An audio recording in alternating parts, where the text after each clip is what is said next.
સમાચારો તરફ આગળ વાત કરીએ તો વધુ એક વિવાદ રાજ્યમાં છેલ્લા કેટલાક દિવસોથી જોવા મળ્યો છે તે છે જયેશ રાદડિયા અને નરેશ પટેલ વચ્ચેનો વિવાદ। હવે આ વિવાદમાં અલગ અલગ લોકો પોતપોતાની પ્રતિક્રિયાઓ આપતા હોય છે, પરંતુ સોશિયલ મીડિયામાં એક પોસ્ટના કારણે એક વ્યક્તિને હવે જાનથી મારી નાખવાની ધમકીઓ પણ મળી રહી છે અને તે નામ છે પરસોત્તમ પીપળિયા। પાટીદાર અગ્રણી તેઓ પોતે છે અને તેમને જાનથી મારી નાખવાની ધમકી આપવામાં આવી રહી છે, જેની એક ઓડિયો ક્લિપ પણ છે તે વાયરલ થઈ છે।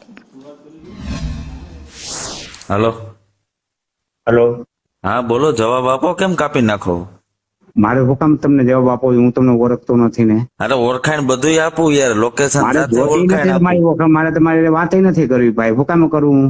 કેમ હું તો પછી તો હુકામ નથી જયેશભાઈ કરવું, વિરુદ્ધ નથી। લખો ભાઈ પટેલ? તો મારી મરજી છે, તમે મારી વિરુદ્ધ લખો ને, તમને કોણ ના પાડે ભાઈ? એમ નહીં તો પટેલ સમાજ મારે નું એક તમને જ તમારી રાજકારણી છે। વાત કરવાની થતી નથી, તમે ગમે એ હોય ભાઈ, કહું છું।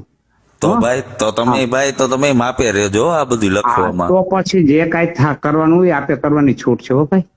હા તો કોઈનાથી ફાટી નાખો મળતા નથી લોકેશન હો। ને બધું નાખો। ક્યાં ફાટી તમે બેહો? મળતા નથી, લોકેશન છે જ અહીંયા લોનાવાલા છું અત્યારે, હાલો ને, લોકેશન છે જ મારું। લોનાવાલા હું રાજકોટ નથી હા। તમે? રાજકોટ હું આવીશ પરમદી, ન્યા મળજો ને, વાંધો નહીં। હા વાંધો નહીં। કોઈનાથી ફાટી મળવાનું થતું નથી ભાઈ। હા તો પણ તમે કેટલા હા। દીકરીઓની સેવા કરી ઈ કયો નહીં? મારે મેં એકયની કરી નથી, તો હજી મારે કરે તમારી એને ફાટી કરવા દ્યો ને મળવાનું થતું પહેલા। નથી। કરે તમને એને હું કીધું કરવા દ્યો તમારી ને। જાતને પૂછો ને, મને પૂછો માં હો।